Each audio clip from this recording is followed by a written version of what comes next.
We live in a world obsessed with appearances, don't we? We scroll through feeds filled with curated perfection, witness the endless parade of luxury goods, and often find ourselves silently comparing our lives to the glossy snapshots of others. But what if I told you that this very obsession, this constant pursuit of looking wealthy, is precisely what keeps so many people from ever actually becoming wealthy? It's a subtle psychological trap, almost invisible, that ensnares countless individuals, leading them down a path of perpetual financial struggle, all while projecting an image of success. The hidden problem here isn't a lack of income for many. It's the insidious force of lifestyle inflation and status signaling. It's the hedonic treadmill, that relentless cycle where increased income leads to increased spending, rather than increased savings or investments. Our brains, it turns out, are wired for comparison and immediate gratification. When we see someone driving a new luxury car or showcasing an expensive vacation, our primal instincts kick in. We desire that status, that perceived comfort, that fleeting thrill of acquisition. This isn't about mathematical error. It's about psychological impulses overriding rational financial planning. We instinctively believe that to be successful, we must first look successful, and this belief is a direct path to financial fragility.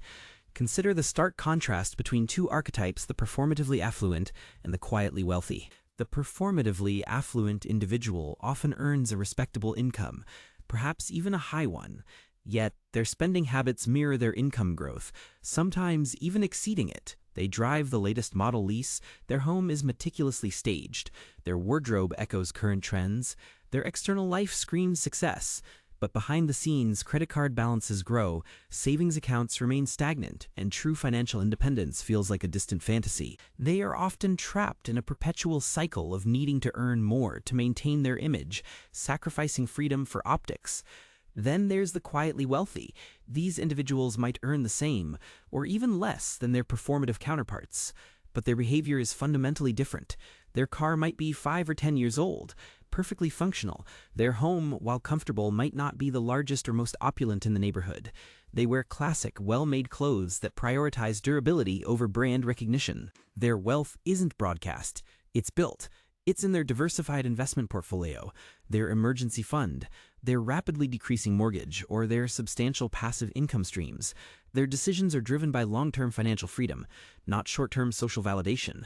Research from Dr. Thomas Stanley, author of The Millionaire Next Door, vividly illustrates this. He found that most millionaires drive used cars, live in modest homes, and prioritize saving and investing over conspicuous consumption. They are the inverse of what society often perceives as rich. Let's dissect one of these traps, the new car obsession.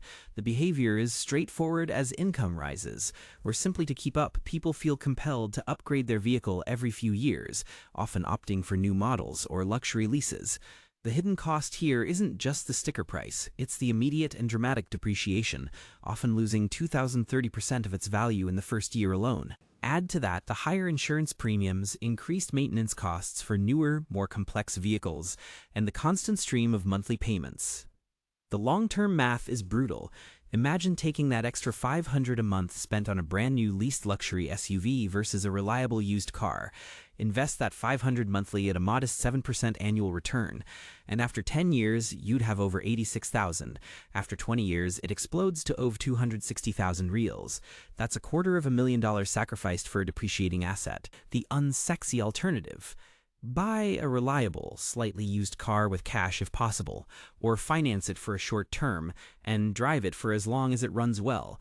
That money saved isn't just money, it's a seed planted for future freedom. Another insidious trap is lifestyle creep.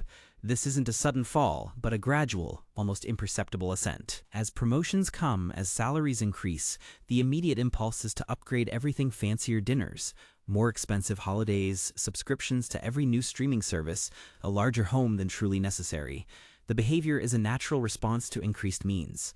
The hidden cost, however, is that every dollar spent on these nice-to-haves is a dollar not allocated to wealth creation.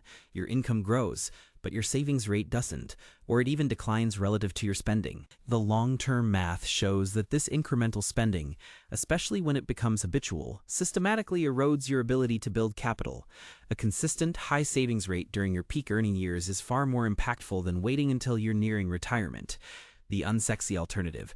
Consciously maintain your existing lifestyle, even as your income grows.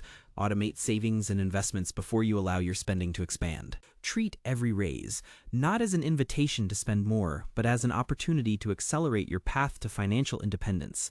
Perhaps the most pervasive trap today is the social media mirage. The behavior is driven by an unconscious desire to present a life as good, if not better, than the highlight reels we constantly consume. This manifests in compulsive spending on experiences for the gram, acquiring trending items to feel current, or taking on aspirational purchases to signal a certain status. The hidden cost is immense, not just the money spent, often on credit, but the emotional toll of constant comparison, the anxiety of keeping up, and the superficiality of connections built on curated images. The long-term math is staggering. How many people delay significant milestones like homeownership or retirement savings because they are siphoning funds into transient social validation? The unsexy alternative is simple, yet profoundly challenging in our hyper-connected world. Cultivate genuine experiences for their intrinsic value, not for external validation. Focus on real-life connections, practice digital minimalism, and derive satisfaction from progress toward your own goals, not from external applause. True wealth isn't found in the brands you wear, the car you drive, or the vacation photos you post.